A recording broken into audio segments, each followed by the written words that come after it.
There is a moment that changes everything.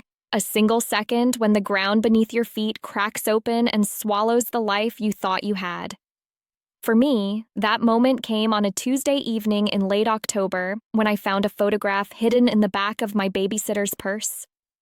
It was a photograph of my daughter, my ex-husband, and Megan standing together in front of a house I had never seen before, smiling like a family. My family?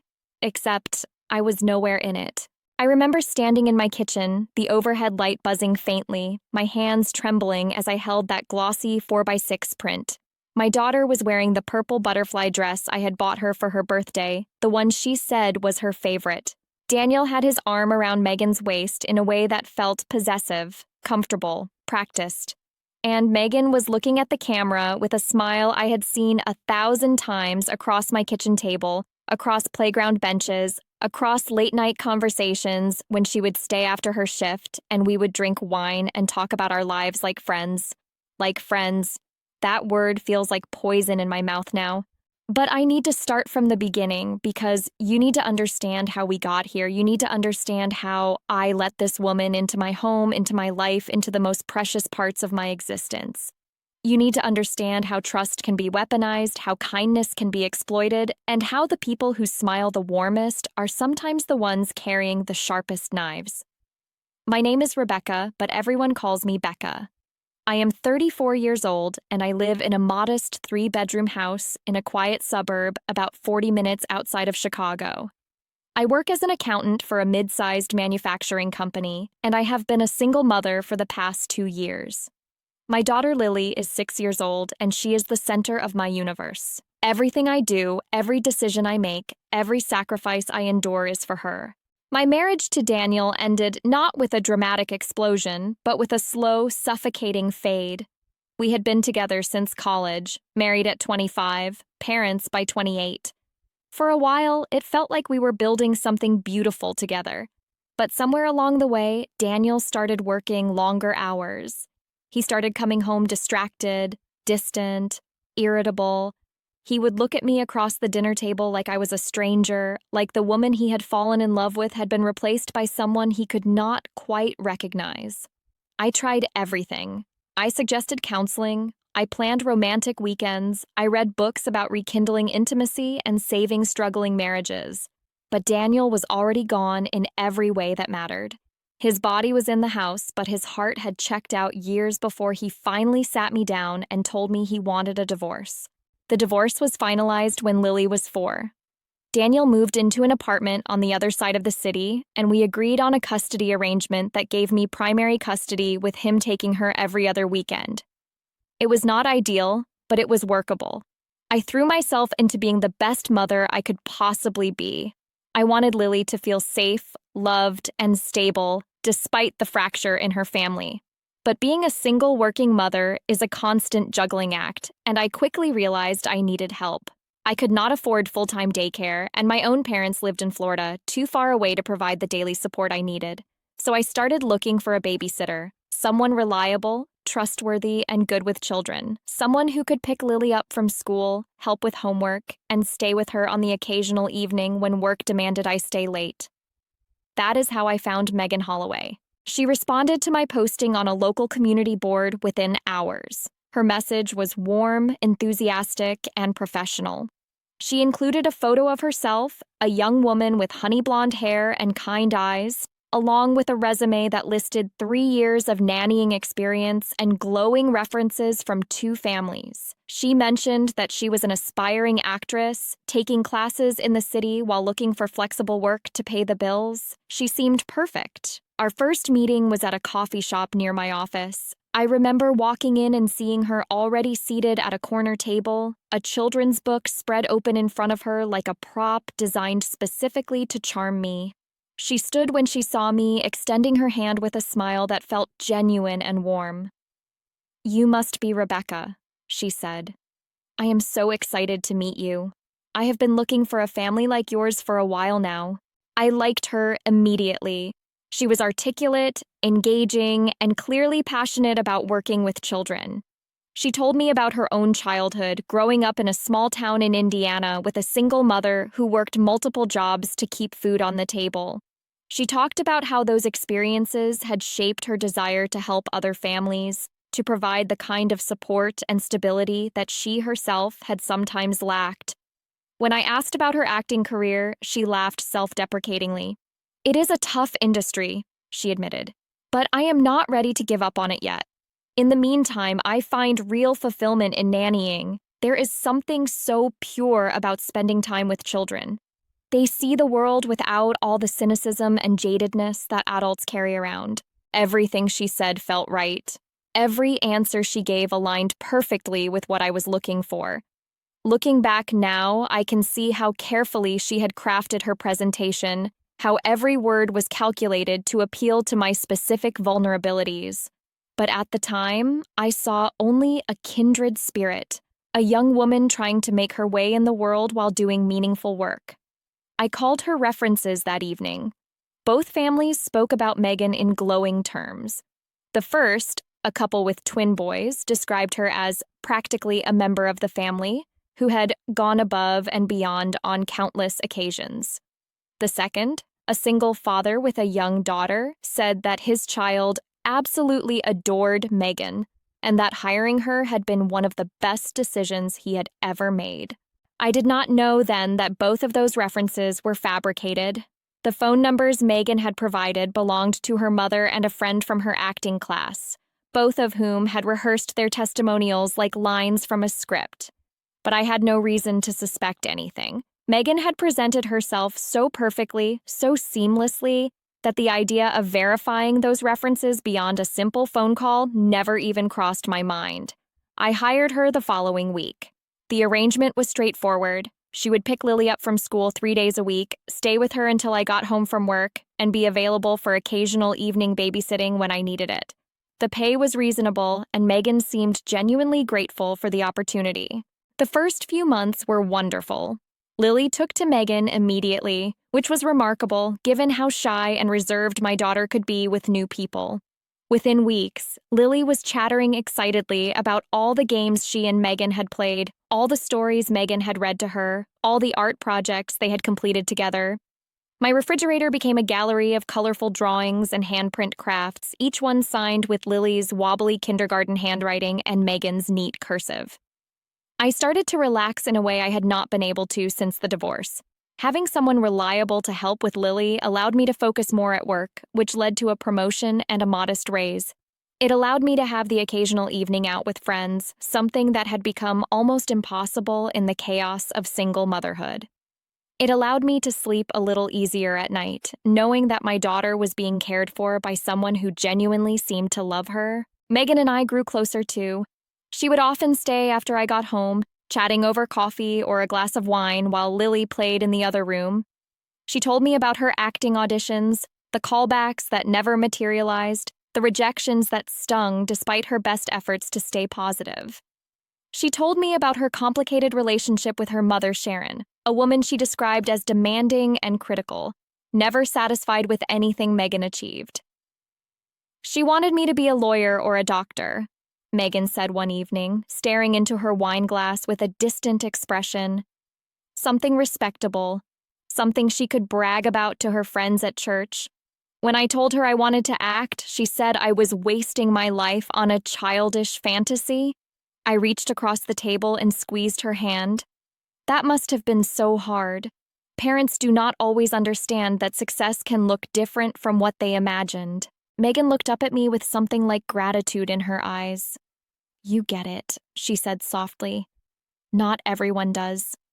Looking back, I can see how skillfully she was laying the groundwork.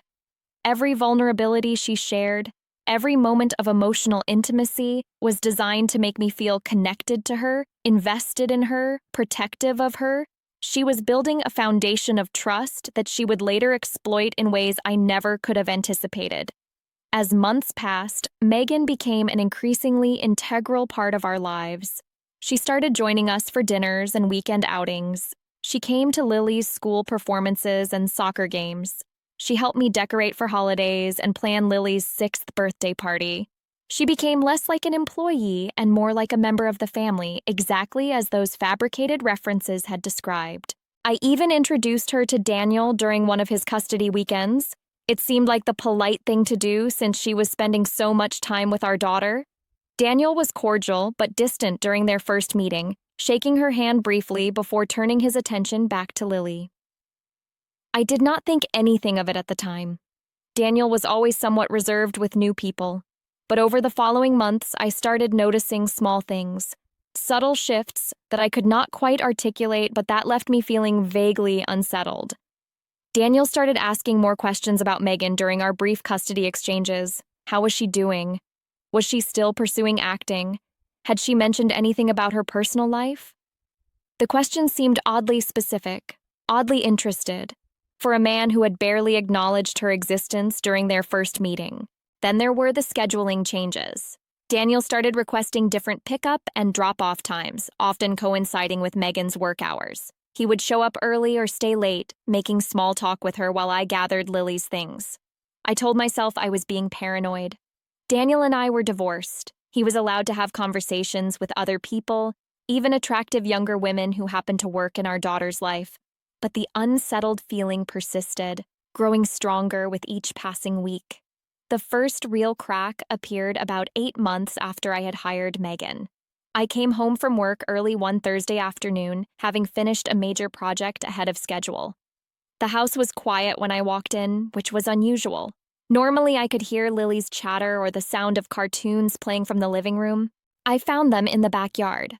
Lily was on the swing set, pumping her legs enthusiastically while Megan stood nearby, her phone pressed to her ear. I watched through the kitchen window for a moment, not wanting to interrupt. Megan's body language was strange. She was turned away from Lily, her shoulders hunched, her free hand gesturing animatedly as she spoke. I could not hear the words, but I could see her face in profile. She was smiling, not the warm, professional smile she showed me, but something different, something more intimate. When she noticed me watching through the window, her expression changed instantly.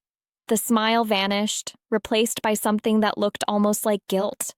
She said something quick into the phone and ended the call, then turned to wave at me with exaggerated enthusiasm. "You are home early," she called out as I stepped onto the back porch. "What a nice surprise." "Finished up early," I said, keeping my voice casual.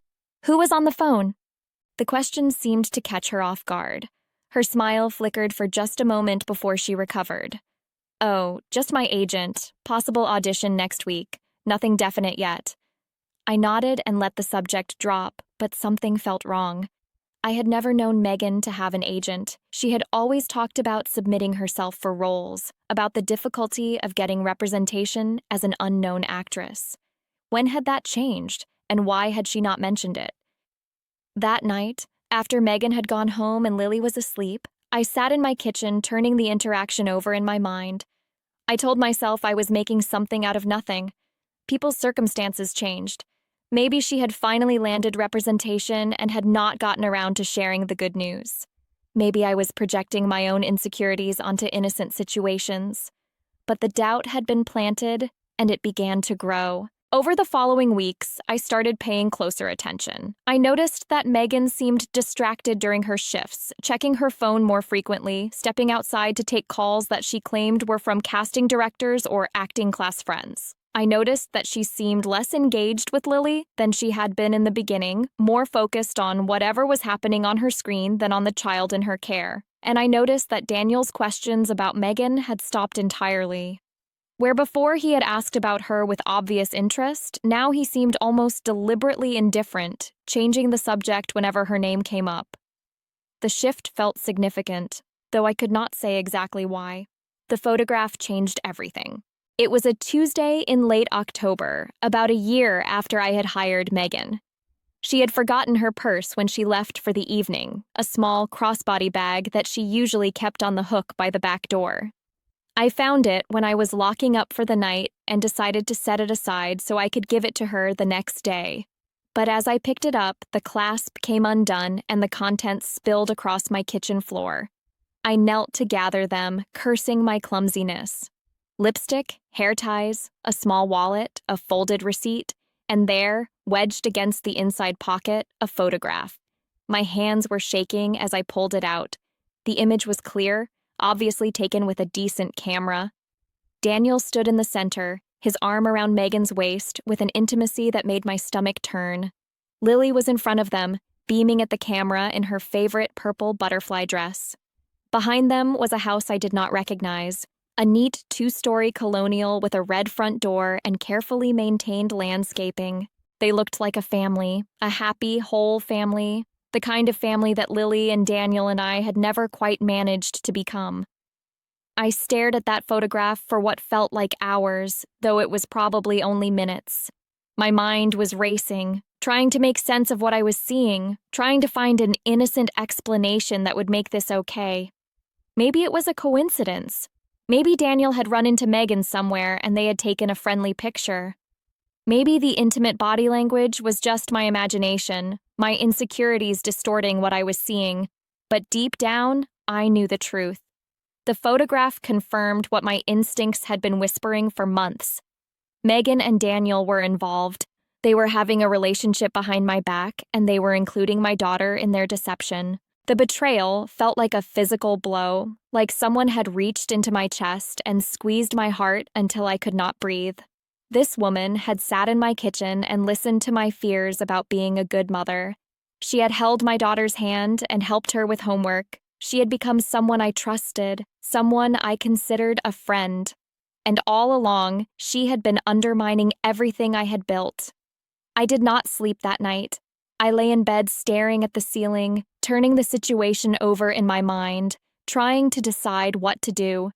Part of me wanted to confront them both immediately, to demand explanations and answers and some kind of accountability for what they had done. But another part of me, the part that had spent years working as an accountant, learning to analyze situations before acting, told me to wait, to gather more information, to understand the full scope of what I was dealing with before making any moves. By morning, I had made a decision. I was going to find out exactly what was happening, and then I was going to make them pay for every lie they had told, every trust they had violated, every moment they had spent smiling to my face while plotting behind my back. I called in sick to work that day, something I almost never did. Once Lily was at school, I started investigating. I began with Megan's employment documents, the file I had created when I first hired her containing her resume, references, and personal information. The references had checked out when I called them originally, but now I looked more closely. The phone numbers she had provided were both area codes from Indiana, which made sense given her background story. But when I searched for them online, neither number came up connected to any of the names she had given me. That was strange. Most people had some kind of digital footprint, some listing that connected their phone number to their identity. On a hunch, I searched for Sharon Holloway in Indiana. The results were limited, but I found one promising hit. A woman named Sharon Holloway who lived in a small town about 2 hours south of Indianapolis. Her Facebook profile was mostly private, but her profile picture was public. She was an older woman with sharp features and suspicious eyes, and standing next to her in the photo was someone I recognized immediately. Megan. The profile listed Sharon as working as a housekeeper for a residential cleaning service. Not a surgeon, not a professor, not anyone who would be able to vouch for her daughter's nannying experience with the authority that those glowing references had carried. My heart was pounding as the pieces started to fall into place. The references were fake. Megan had given me her mother's number and pretended it was a satisfied employer. Everything she had told me about her background, about her experience, about her qualifications might be lies. But why? What was the purpose of such elaborate deception? I continued digging. Social media became my primary tool. Megan's own accounts were carefully curated, showing only the polished, positive image she wanted the world to see. But her mother was less cautious. Sharon's Facebook was filled with bitter posts about financial struggles, about being cheated by employers, about her daughter's failure to achieve the success Sharon felt she deserved. And buried among those complaints, I found something that made my blood run cold. A post from almost 2 years earlier, just a few months before I had hired Megan. Sharon was complaining about yet another perceived injustice, this time related to her cleaning work. She had been fired by a client, and she was convinced it was unfair. The client's name was not mentioned directly, but Sharon had written enough details that I could piece it together. She had worked as a housekeeper for a family in the Chicago suburbs, a family with a young child, where the mother worked as an accountant and the father worked in technology. She had been let go after some minor dispute about scheduling, and she was furious about it. The realization hit me like a wave of cold water. Sharon had worked for me, not directly, but through the cleaning service I had used briefly when Lily was a toddler and I was overwhelmed with work and a colicky baby. I had hired them for a few months, but I had eventually switched to a different service because of some issues with reliability and quality. I had fired Sharon Holloway's company. And now her daughter was in my home, had been in my home for over a year, taking care of my child and apparently seducing my ex-husband. This was not a coincidence. This was a plan. I spent the rest of that day going through every piece of information I could find. I looked up property records and discovered that the house in the photograph, the neat colonial with the red front door, was owned by Daniel. He had purchased it 6 months earlier, around the time I had noticed his questions about Megan becoming more frequent. He had bought a house and never mentioned it to me, and he was apparently using it to play family with my babysitter and my daughter. I found more photographs on Sharon's Facebook, posted with captions about how proud she was of her daughter finally finding happiness. Pictures of Megan and Daniel at restaurants, at a beach, at what looked like a weekend getaway cabin. Pictures that stretched back months, evidence of a relationship that had been developing right under my nose. The more I found, the angrier I became. But I forced myself to stay calm, to think strategically, to plan my next moves carefully. Confrontation would be satisfying in the moment, but it would not give me what I truly wanted. What I wanted was justice. I wanted them to face consequences for what they had done. I wanted to expose their lies and watch everything they had built on deception come crashing down. And I wanted my daughter protected from whatever twisted game they were playing. I needed help. I needed someone who could look at this situation objectively and tell me what my options were, legally and practically. So I made an appointment with a family law attorney, a woman named Patricia Chen, who had come highly recommended by a colleague at work. Patricia's office was in a sleek downtown high-rise, all glass walls and modern furniture that screamed competence and success. She listened without interruption as I laid out everything I had discovered, the fake references, the connection between Sharon and my former cleaning service, the secret relationship between Megan and Daniel, the photographs of them playing family with my daughter. When I finished, Patricia was quiet for a moment, her expression thoughtful. "This is concerning on several levels," she said finally. "Let's start with the custody issue. You have primary custody of Lily, correct?" I nodded. "And your custody agreement specifies the terms for introducing new partners to the child?" I tried to remember. The divorce had been relatively amicable, and we had not included a lot of specific provisions about new relationships. "I do not think so," I admitted. "We did not anticipate this kind of situation." Patricia made a note.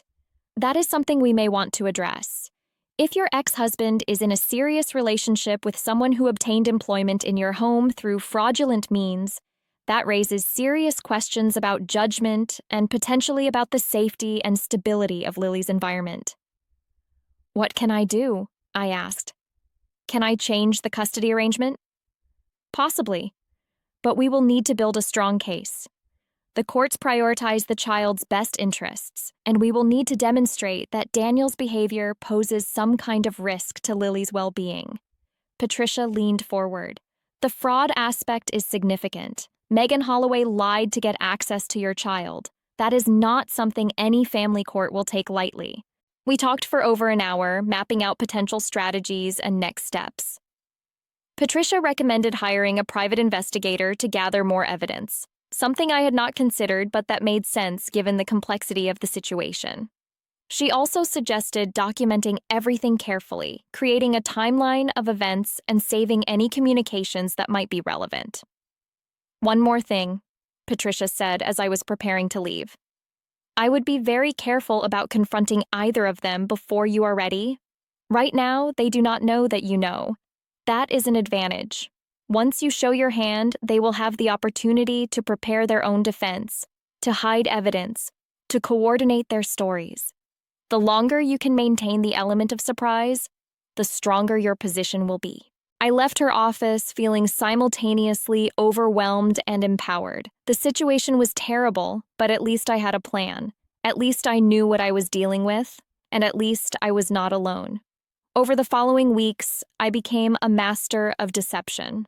I smiled at Megan when she arrived for her shifts and thanked her for taking such good care of Lily. I made small talk with Daniel during custody exchanges and pretended not to notice the way his eyes flickered with guilt when he looked at me. I played the role of the oblivious ex-wife and trusting employer while behind the scenes, I was building a case that would eventually destroy them both. The private investigator Patricia recommended was a former police detective named Marcus Webb. He was in his 50s, with a weathered face and knowing eyes that suggested he had seen every form of human betrayal imaginable. When I told him about my situation, he nodded like it was the most ordinary thing in the world. "You would be surprised how common this kind of thing is," he said. "People think they are being clever, but they always leave trails. Give me 2 weeks and I will have everything you need." Marcus was as good as his word. Within 10 days, he had compiled a dossier that made my own research look amateurish. He had obtained phone records showing regular calls and texts between Daniel and Megan dating back over 18 months, starting just a few weeks after I had introduced them. He had credit card statements showing purchases at jewelry stores and expensive restaurants, gifts and meals that Daniel had been hiding from our shared custody finances. He had photographs of them together at locations across the city, walking hand in hand, kissing in parking lots, looking every bit the couple they had been pretending not to be. But the most damaging evidence was something I had not anticipated. Marcus had tracked down the real references on Megan's resume, the families she had actually worked for before coming to me. One of them, a couple named the Websters, had fired Megan after discovering that she had stolen jewelry from their home. They had not pressed charges because they could not prove the theft definitively, but they had made it clear that Megan was never welcome in their home again. The other family, a single father named Robert Castillo, had an even more troubling story. He had hired Megan as a nanny for his 2 young children, and for the first few months, everything had been fine. But then things had started to go wrong. Money had gone missing from his wallet. His credit card had been used for purchases he did not authorize. And when he finally confronted Megan, she had threatened to accuse him of inappropriate behavior if he fired her or reported her to the police. Robert had been terrified. He was a single father with no witnesses, and he knew how such accusations could destroy a man's life regardless of their truth. He had paid Megan a substantial sum to leave quietly, and he had never reported the incident to anyone. Until Marcus found him. He was reluctant to talk at first, Marcus told me during our debriefing. But when I explained the situation, that she was pulling the same routine on another family, he opened up. He felt guilty about staying silent, about potentially enabling her to hurt someone else. He is willing to provide a statement if you need it. The picture that emerged was of a woman far more dangerous than I had imagined. Megan was not just an opportunist who had stumbled into an affair with my ex-husband. She was a predator, someone who systematically targeted vulnerable families and exploited them for financial and personal gain. The connection to her mother's firing from my cleaning service was not a coincidence. It was a motive. Sharon Holloway had lost her job because of me, and she had sent her daughter into my home as some kind of twisted revenge. The realization made me sick to my stomach, but it also strengthened my resolve. These people had targeted my family deliberately. They had planned and schemed and manipulated, all because Sharon had been fired from a cleaning position she had probably not been performing well anyway.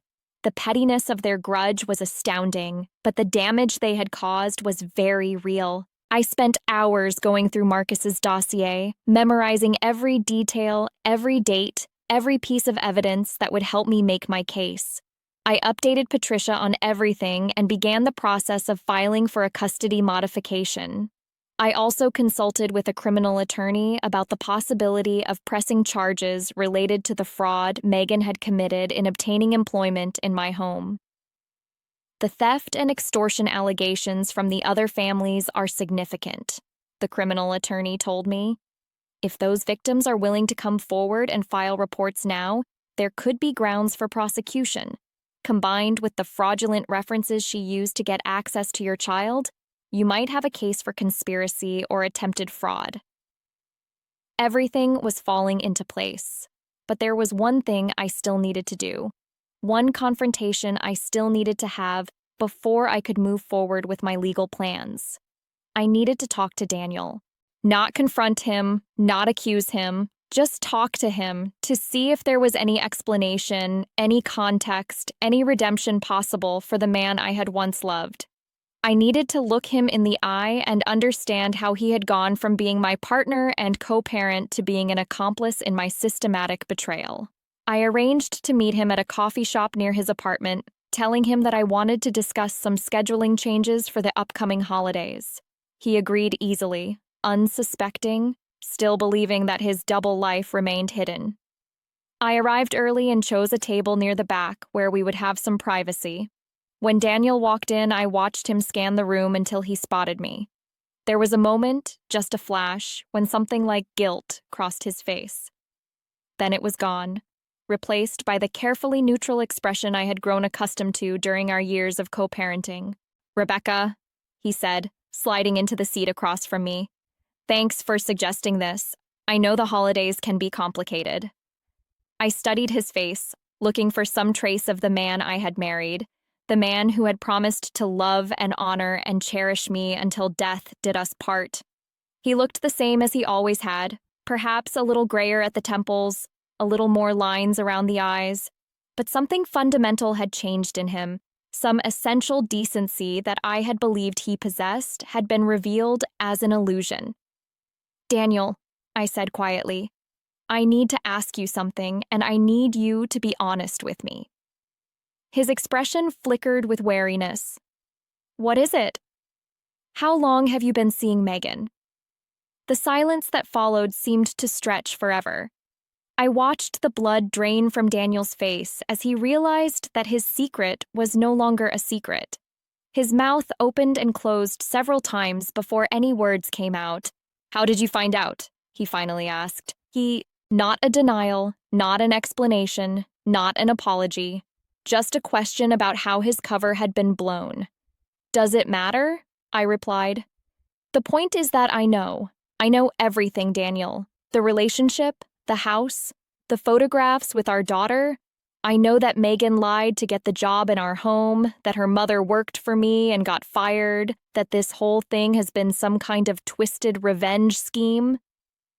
Daniel's face went through several expressions in rapid succession: shock, fear, confusion, and finally something that looked almost like relief. "It was not supposed to happen this way," he said quietly. "Then how was it supposed to happen?"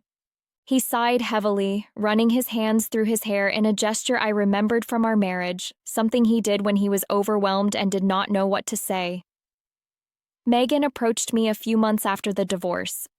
She said she was working as your babysitter and that she was concerned about some things she had observed in your home. She said Lily seemed unhappy, that you were neglecting her because of work, that she wanted to help. And you believed her?" "I believed her at first," Daniel admitted. "She was very convincing. And honestly, part of me wanted to believe it. The divorce had been hard, and I felt guilty about not being there for Lily every day. If there were problems at home, if you were struggling to be a good mother, then maybe I was not the only one who had failed." I felt anger rising in my chest, but forced myself to stay calm. "So Megan convinced you I was a bad mother, and that justified starting an affair with her?" "It was not like that, at least not at first." Daniel looked genuinely pained, like he was being forced to confront something he had worked hard to avoid. We would meet to talk about Lily, to discuss what Megan had observed. Then the meetings became more frequent, more personal. One thing led to another, I repeated flatly. That is your explanation for a year and a half of lies and betrayal? One thing led to another? I am not proud of it, Daniel said. But you have to understand, by the time I realized what was really happening, I was already in too deep. Megan had convinced me that we were protecting Lily, that we were building a better life for her than what you could provide. She was very persuasive. She is a con artist, Daniel. She has done this before. She stole from other families, blackmailed another employer. Her mother deliberately sent her into my home as revenge for a firing that happened years ago. None of this was about Lily. It was about money and manipulation and some petty grudge I did not even know existed. Daniel stared at me with something like horror dawning in his eyes. What are you talking about? I realized then that he did not know. He did not know about Megan's history, about Sharon's connection to me, about the calculated nature of everything that had happened. He had been played just as thoroughly as I had, manipulated by a woman who knew exactly which buttons to push. Part of me felt a grim satisfaction at seeing his world collapse around him, but another part, a part I was not proud of, felt something almost like pity.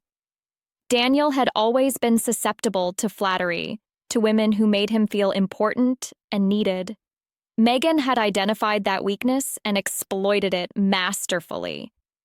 I did some research, I said coldly. The references on Megan's resume were fake. She gave me her mother's phone number and had her pretend to be a satisfied employer. Her mother, Sharon, used to work for a cleaning service I hired when Lily was a baby. I let them go because of quality issues. Apparently, Sharon took that as a personal insult and decided to send her daughter into my home to destroy my life. Daniel's expression had gone completely blank, like his mind could not process what he was hearing. That is not possible, he said weakly. Megan told me her mother lives in Indiana. She said they are not close. They are very close, I corrected. Close enough to plan an elaborate scheme to infiltrate my home and seduce my ex-husband. Sharon has been posting about your relationship on Facebook for months. She is very proud of her daughter for landing a man like you. The color that had drained from Daniel's face returned as a deep flush of humiliation. I had no idea, he whispered. Of course you did not. That was the whole point. We sat in silence for several minutes while Daniel processed the revelation. I watched the emotions play across his face. Disbelief, anger, shame, fear. He was realizing that the relationship he had built, the future he had imagined with Megan, was based entirely on lies. What are you going to do? He asked finally. I am going to protect my daughter, I said simply. I am filing for a modification of our custody arrangement based on the fraud Megan committed and your role in enabling it. I am also exploring criminal charges against Megan for the false references and her history of theft and extortion from other families. Daniel's eyes widened. Criminal charges? But that will destroy her. She destroyed herself when she decided to target my family, I replied without sympathy. I am just making sure she faces consequences for her actions. And what about us? Daniel asked. Our co-parenting relationship? What about Lily? Lily is my priority. Everything I do from this point forward will be focused on protecting her from the people who have been manipulating her environment. That includes you, Daniel. If you want to maintain a relationship with your daughter, you are going to have to prove that you can be trusted. I stood up from the table, gathering my purse and coat. One more thing, you should probably talk to a lawyer. I will not lie for you if it comes to that. I walked out of the coffee shop without looking back, feeling the weight of the conversation settling on my shoulders. It had not been satisfying in the way I had imagined. There had been no dramatic showdown, no moment of triumph where Daniel had collapsed in remorse and Megan had been exposed as the villain she was. Just a sad, sordid conversation about broken trust and shattered illusions. But it was a necessary step, and there were more steps to come. The following week, Patricia filed the custody modification paperwork. The filing outlined the fraudulent nature of Megan's employment in my home, Daniel's relationship with her despite knowing she was our daughter's caregiver, and the connection between Sharon and my family that suggested premeditation. The court would schedule a hearing within 60 days, during which time Daniel's custody rights would remain unchanged, but he would be prohibited from having Megan present during his parenting time. Megan found out about the legal action before I had a chance to confront her myself. I came home from work one evening to find her waiting in my kitchen, her face twisted with an expression I had never seen before. Gone was the warm, caring babysitter persona. In its place was something cold and calculating and deeply angry. "You could not just leave it alone, could you?" she said as I walked in. "You had to go digging around, making trouble where there was none." I set my bag down carefully, maintaining a calm exterior despite my racing heart. "You need to leave my home, Megan, right now." "Or what?" She took a step toward me, her body language aggressive in a way that made me instinctively back up. "You are going to call the police? Have me arrested? For what, exactly? Falling in love with a man who was unhappy in his marriage?" "His marriage ended 2 years before I hired you," I pointed out. "But that is not really the point, is it? The point is that you lied to get this job. You used fake references. Your mother sent you here as revenge for a grievance I did not even know existed." Something flickered in Megan's eyes. Surprise, maybe, or recognition that her cover was more thoroughly blown than she had realized. "I do not know what you think you know, but you are making a mistake. Daniel loves me. We are going to be together, and there is nothing you can do about that." "I am not trying to do anything about your relationship with Daniel," I said truthfully. "He is a grown man who can make his own poor decisions. What I am trying to do is protect my daughter from someone who gained access to her through fraud and deception." "I love Lily," Megan insisted, and for a moment I almost believed her. Almost. "Everything I have done has been for her benefit. She deserves a real family, not a broken home with a mother who is always working and never present." "You know nothing about what my daughter deserves," I said quietly. "You came into our lives with an agenda, Megan. Everything you have done, every relationship you have built, was part of a plan. I have spoken to Robert Castillo. I know what you did to him and his children. I know about the jewelry you stole from the Websters. I know exactly what kind of person you are." The mask slipped completely then. Megan's face contorted with rage, her hands clenching into fists at her sides. "Those people are liars. They are just jealous and bitter because their pathetic little lives did not work out the way they wanted." "Just like your mother was bitter about losing a cleaning job?" I asked pointedly. "Is that why you are really here, Megan? Because Sharon could not let go of a grievance from years ago?" "My mother was treated badly," Megan snapped. "She gave years of her life to that cleaning service, and they threw her away like garbage because one client complained. One client who did not like the way she folded towels or some other ridiculous thing. She lost everything because of that, and yes, when she found out that client was looking for a babysitter, she saw an opportunity." "An opportunity for what? Revenge?" Megan smiled, but there was no warmth in it. "An opportunity for justice. You people sit in your nice houses with your nice cars and your nice jobs, and you have no idea what it is like for people like us. You can destroy someone's livelihood over folded towels and never even think about the consequences. Well, now you know. Now you understand that actions have consequences." I stared at her, trying to comprehend the depth of her delusion. "You think destroying my life is justice for your mother losing a cleaning job? You think seducing my ex-husband and infiltrating my home and manipulating my daughter is some kind of righteous act?" "I think the world is unfair," Megan replied. "And I think people like you need to be reminded that you cannot just treat people like garbage without any repercussions." "Get out of my house," I said firmly, "and do not come back. Your employment is terminated effective immediately, and if you come near my daughter again, I will have you arrested for trespassing."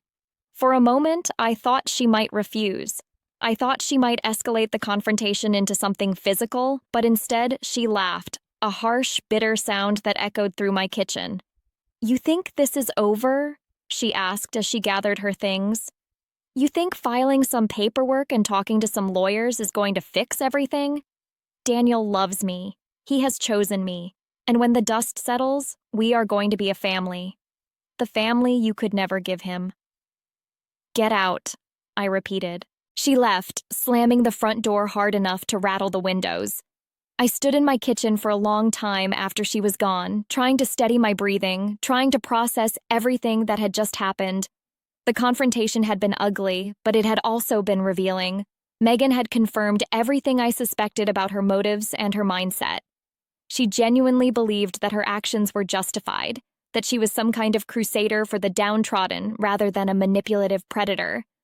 And that made her dangerous. I called Patricia that evening to update her on the confrontation. She was concerned, but not surprised. "These types of people often escalate when they feel cornered," she explained. "We need to be prepared for her to try something else, some other angle of attack. Keep documenting everything, and do not engage with her again if you can help it." I took her advice to heart. I installed security cameras around my property, changed all the locks on my doors, and set up a Google alert for my name and my daughter's name to catch any online activity. I also had a long conversation with Lily's school, explaining the situation and ensuring that Megan would not be able to pick her up or contact her on school grounds. Lily was confused by all the changes. She asked why Megan was not coming over anymore, why we had new locks on the doors, why I was suddenly so concerned about who picked her up from school. I tried to explain in terms a 6-year-old could understand, telling her that Megan had made some choices that were not good for our family and that we needed to be careful for a while. "But Megan was my friend," Lily said, her lower lip trembling. "She always played with me and read me stories." My heart broke for her. Despite everything Megan had done, she had genuinely bonded with my daughter. Lily did not understand the adult complications, the lies and manipulations, the betrayal that had been happening behind the scenes. All she knew was that someone she cared about had suddenly disappeared from her life. "I know, sweetheart," I said, pulling her into a hug. "And I am sorry that this is hard. But sometimes people are not who they seem to be, and we have to protect ourselves." The weeks that followed were tense and exhausting. The custody modification hearing was scheduled, and both Patricia and Daniel's attorney were gathering evidence and preparing arguments. Daniel had hired his own lawyer, a smooth-talking man named Harrison, who seemed to specialize in making excuses for bad behavior. He was arguing that Daniel had been manipulated by Megan just as much as I had been, and that his custody rights should not be affected by the actions of a third party. Meanwhile, Marcus continued his investigation, uncovering more details about Megan's past and her mother's involvement in the scheme. He discovered that Sharon had been making regular deposits into Megan's bank account, amounts that coincided with the start of Megan's employment in my home. He also found evidence that Sharon had been researching my family for months before Megan applied for the babysitting position, looking up property records, social media profiles, and even my divorce filings. The premeditation was undeniable. This had not been a spontaneous affair or an opportunistic manipulation. It had been a carefully planned campaign of revenge, executed over years and designed to inflict maximum damage on my life. "The criminal case is looking stronger," the criminal attorney told me during one of our consultations. "With Robert Castillo's statement about the extortion and the evidence of Sharon's involvement in planning this scheme, we may be able to bring charges against both Megan and her mother." I was not sure how I felt about that. Part of me wanted to see them both in handcuffs, wanted to watch as they faced real consequences for what they had done. But another part of me was exhausted, worn down by months of investigation and legal maneuvering and emotional turmoil. I just wanted it to be over. I wanted to move on with my life and focus on being a good mother to my daughter. But I also knew that if I let them walk away without consequences, they would just do this to someone else. They would find another vulnerable family, another target for their twisted sense of justice, and they would cause the same kind of damage they had caused to me. I could not let that happen. So I pressed forward. The custody hearing took place on a cold February morning in a courthouse downtown that smelled like stale coffee and anxiety. Patricia had prepared me thoroughly, walking me through what to expect and how to present my case. Daniel was there with his lawyer, Harrison, looking uncomfortable in a suit that did not quite fit right. Megan was not present, which Patricia said was probably strategic on Harrison's part. The judge was a woman in her 60s named Margaret Chen, no relation to Patricia, with a stern expression and eyes that seemed to miss nothing. She reviewed the paperwork we had submitted and asked questions that cut right to the heart of the matter. "Mr. Thornton," she said at one point, fixing Daniel with a steady gaze, "you entered into a romantic relationship with a woman who was employed as your daughter's caregiver. Is that correct?" Daniel shifted in his seat. "Yes, Your Honor." "And you were aware that this relationship could create conflicts of interest regarding your daughter's care?" "I was not thinking clearly at the time," Daniel admitted. "I realize now that my judgment was compromised." "Compromised by whom?" the judge asked. Daniel hesitated, glancing at his lawyer before answering. "Megan was very persuasive. She convinced me that certain things were true that turned out to be false." The judge's expression did not change. "I have reviewed the evidence submitted by the petitioner, including documentation of the fraudulent references Ms. Holloway used to obtain employment and witness statements regarding her past behavior. I am troubled by the picture that emerges." She turned to address both parties. "The well-being of the child must be the primary consideration in any custody determination. The evidence suggests that Ms. Holloway gained access to this child through deliberate deception, potentially as part of a planned campaign of retaliation against the child's mother. The father's involvement with Ms. Holloway, whether or not he was aware of her full agenda, created an environment that was not in the child's best interest." I held my breath, waiting for the ruling. "I am granting the petition for modified custody," the judge announced. "Effective immediately, the father's parenting time will be supervised by a court-approved third party. This arrangement will continue until such time as the father can demonstrate that he has severed all ties with Ms. Holloway and that the environment in his care is safe and appropriate for the child." Daniel's face crumpled. Harrison started to object, but the judge silenced him with a look. "I am also recommending that the criminal allegations against Ms. Holloway be investigated by the appropriate authorities," she continued. "The pattern of behavior described in the evidence is deeply concerning and may constitute grounds for prosecution." I left the courthouse feeling like I could breathe for the first time in months. It was not over, not completely, but the balance had finally shifted in my favor. Daniel had been held accountable for his poor judgment, and Megan was going to face scrutiny for her crimes. The criminal investigation moved more slowly than the custody case, but it moved nonetheless. Robert Castillo had filed a formal complaint about the extortion, and the Websters had provided a statement about the theft, which they were now willing to pursue given that they were not the only victims. Marcus continued to gather evidence of Sharon's involvement, building a case that connected mother and daughter in a conspiracy to defraud and manipulate. Megan, for her part, seemed to sense that the walls were closing in. She stopped posting on social media and her phone number went to voicemail. Daniel reported that she had stopped returning his calls, that she seemed to be distancing herself from him as well. Whatever future she had imagined with him was evaporating in the face of legal consequences she had not anticipated. 3 months after the custody hearing, Megan was arrested on charges of fraud and attempted extortion. The police showed up at the house Daniel had bought, the neat colonial with the red front door, and took her into custody in front of the neighbors she had probably been planning to charm. I was not there to see it, but Marcus got a copy of the arrest report, and I read it with a satisfaction that I did not feel guilty about. Sharon was arrested the following week, charged as an accomplice to the fraud scheme.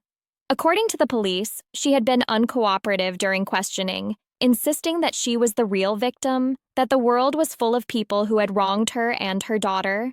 Her delusion ran as deep as Megan's, perhaps even deeper. The trial, when it finally came, was anticlimactic in some ways.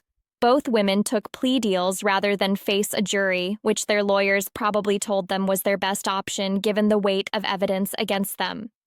Megan received 2 years in a state prison for the fraud and extortion charges, with the possibility of parole after 18 months. Sharon received probation and community service, as her involvement had been primarily financial and organizational rather than directly criminal. I attended the sentencing hearing, sitting in the back of the courtroom and watching as the judge pronounced their fates. Megan looked smaller than I remembered, diminished by the orange jumpsuit and the handcuffs. She did not look in my direction, keeping her eyes fixed on the floor as the judge spoke. When it was over, I walked out of the courthouse into the spring sunshine and stood on the steps for a long moment, letting the warmth soak into my skin. It was done. After more than 2 years of manipulation, discovery, investigation, and legal proceedings, it was finally done. But the aftermath was not as simple as I had hoped. Daniel, for all his flaws, seemed genuinely shaken by what had happened. He completed the requirements of the supervised custody arrangement without complaint, attending parenting classes and therapy sessions as ordered by the court. After 6 months, the judge agreed to restore his unsupervised visitation, with the caveat that any future concerns could result in immediate modification. Our relationship as co-parents remained strained but functional. We communicated primarily through a parenting app, keeping our interactions focused on Lily's schedule and needs. I did not forgive him for what he had done, but I tried to separate my feelings about him from Lily's need for a relationship with her father. She loved him despite everything, and I was not willing to damage that bond for my own satisfaction. Lily herself showed remarkable resilience. Children are more adaptable than we sometimes give them credit for, and with the help of a skilled family therapist, she processed the changes in her life and emerged stronger. She still asked about Megan occasionally, wondering where her former babysitter had gone, and I answered as honestly as I could in age-appropriate terms. People sometimes make bad choices, I told her, and when that happens, there have to be consequences. As for me, I focused on rebuilding. I found a new babysitter, a retired elementary school teacher named Mrs. Patterson, who came with verifiable references and a 30-year career in education. I threw myself into my work, earning another promotion and a substantial raise. I reconnected with friends I had neglected during the chaos of the investigation and started making time for myself in ways I had not prioritized before. But the scars remained. I found it harder to trust people, harder to believe that anyone's presentation of themselves was genuine. I looked for hidden agendas and ulterior motives everywhere, seeing manipulation in ordinary interactions and deceit in innocent gestures. It took months of my own therapy to begin loosening the grip of that suspicion, to start believing that most people were not Megan's, that most relationships were not elaborate schemes designed to destroy me. The revenge I had sought, the justice I had pursued, had been achieved, but it had not made me whole again. It had not erased the betrayal or healed the wounds. It had simply provided a measure of accountability, a confirmation that actions have consequences and that the universe, despite all appearances, does occasionally bend toward justice. About a year after Megan's sentencing, I received an unexpected visitor. I was working from home that day, answering emails in my kitchen while Lily played in the living room. The doorbell rang, and I opened it to find a woman I did not recognize standing on my porch. She was in her 40s, with tired eyes and a hesitant expression that suggested she was not sure if she should be there. "Rebecca Thornton?" she asked. "Yes. Can I help you?" "My name is Sandra Holloway," she said. "I am Megan's sister. I was hoping we could talk." I almost closed the door in her face. The Holloway name had become synonymous with betrayal and manipulation in my mind, and the idea of inviting another member of that family into my life felt like madness. But something in Sandra's expression stopped me. She looked nothing like Megan, none of the polished charm or calculated warmth. She looked exhausted and broken and genuinely sorry. "What do you want?" I asked cautiously. "I want to apologize," Sandra said simply, "for what my sister and mother did to you. I know it does not change anything, and I know you have no reason to believe me, but I have been carrying this guilt for months, and I needed to say it." I hesitated, then stepped back from the door. "Come in." We sat in my kitchen, the same kitchen where Megan had confronted me months earlier. Sandra accepted a glass of water with hands that trembled slightly, and she told me a story I had not expected to hear. "I grew up with them," she said, "with Megan and my mother. I saw how they operated, how they blamed the world for their problems and looked for ways to get what they felt they were owed. I tried to get away, moved to Ohio when I was 18 and never looked back. But I kept in touch, kept hoping that they would change. They did not change," I observed. "No," Sandra shook her head sadly. "When my mother got fired from that cleaning service, I thought maybe it would be a wake-up call. Maybe she would realize that her attitude was the problem, that treating people badly had consequences. Instead, she became obsessed with revenge. She spent years nursing that grudge, waiting for an opportunity to strike back. And Megan went along with it? Megan was always looking for the next scheme, the next angle to play. My mother gave her a target, and Megan saw an opportunity. The babysitting job, the relationship with your ex-husband, all of it was calculated to extract as much value from your family as possible. I felt sick hearing it laid out so plainly, but I also appreciated the honesty. "Why are you telling me this?" Sandra met my eyes, and I saw genuine remorse there. Because I could have stopped it. I knew what they were planning. Not all the details, but enough. And I said nothing. I told myself it was not my business, that I had cut ties with them, and their schemes were not my responsibility. But that was cowardly. If I had spoken up, warned you somehow, maybe this all could have been prevented. "Maybe," I agreed, "but you are here now. For whatever that is worth."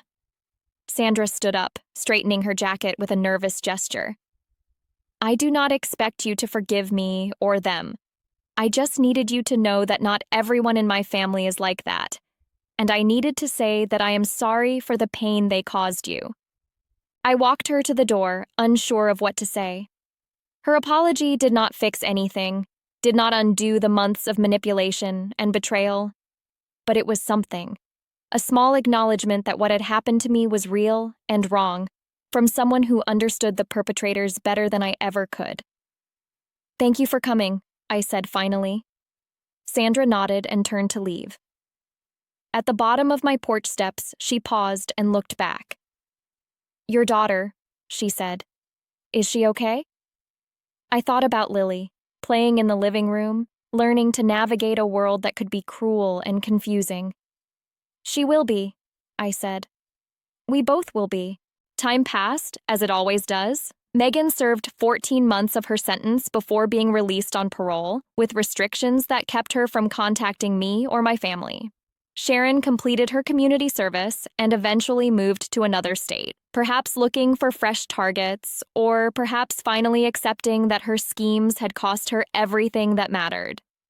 Daniel and I found a rhythm in our co-parenting, not friendship exactly, but a functional partnership focused on our daughter. He never fully regained my trust, and I do not think he expected to. But he showed up for Lily's events and made an effort to be present in her life. And that was more than I had expected after everything that had happened. I never heard from Megan again, though I occasionally wondered what had become of her. Marcus told me that she had violated her parole conditions within 6 months of release and was returned to prison to serve the remainder of her sentence. Some people never learn, I suppose. Some people are so committed to their own narrative of victimhood that they cannot see how their choices have created their circumstances. As for me, I learned something valuable from the whole experience. I learned that trust should be given carefully, but that withholding it completely leads to a lonely and suspicious existence. I learned that people who have been hurt can become hurters themselves, that pain passed down through generations can manifest in terrible ways. And I learned that revenge, while satisfying in the moment, is not the same as healing. The revenge I had sought and achieved gave me justice, but it did not give me peace. That came later, slowly, through therapy and friendship and the simple daily act of being a mother to my daughter. It came through choosing to be better than the people who had hurt me, to model for Lily a way of dealing with betrayal that did not require becoming bitter or cruel. 2 years after the trial, I went on a date for the first time since my divorce. His name was Michael, a colleague from a different department at my company, someone I had known casually for years, but never really seen until I was finally ready to look. He was kind and patient, and when I told him the abbreviated version of what had happened with Megan and Daniel, he did not run away or treat me like damaged goods. "That sounds like a nightmare," he said over dinner, his expression sympathetic without being pitying. "I am sorry you went through that." "It changed me," I admitted. "I am not the same person I was before." "Is that a bad thing?" I considered the question seriously before answering. "No," I said finally. "I think I am stronger now, more cautious, maybe too cautious sometimes, but also more aware of what I want and what I am willing to accept." Michael smiled. "That sounds like growth to me." We have been together for 3 years now, Michael and I. He proposed last spring, a quiet moment in our kitchen that felt right precisely because it was not grand or dramatic. I said yes, and Lily cheered from the living room where she had been pretending not to watch. My new family is not perfect. Michael has his own baggage, his own divorce, and complicated history. We argue sometimes and struggle to blend our different approaches to parenting and life. But the foundation we have built is honest, built on truth rather than manipulation, and that makes all the difference. Looking back now, I can see the arc of the story clearly. A woman who trusted too easily was taken advantage of by people who saw kindness as weakness. She discovered the betrayal, investigated the truth, and sought justice through proper channels. The betrayers faced consequences for their actions, and the woman emerged stronger and wiser. But stories are rarely that clean in real life. The truth is messier, more ambiguous. There were moments when I wondered if I was becoming the villain, if my pursuit of revenge was consuming me in ways that were not healthy. There were nights when I lay awake, questioning my own motives, wondering if I was seeking justice for Lily's sake or just satisfying my own need to be vindicated. I do not have perfect answers to those questions. What I have is the knowledge that I did what I believed was right, that I protected my daughter from people who meant her harm, and that I did not allow the betrayal to destroy me. That has to be enough. Megan is out of prison now, living somewhere far from here with the shadow of her crimes following her. Sharon passed away last year, according to Sandra, who still sends me occasional updates on the family that almost destroyed mine. I do not feel satisfaction at Sharon's death, just a kind of tired relief that her capacity for harm has finally ended. And Lily is 12 now, a bright and thoughtful preteen who loves books and soccer and has her father's eyes and my stubborn streak. She does not remember much about Megan, that period of her life having faded into the vague impressions that childhood memories often become.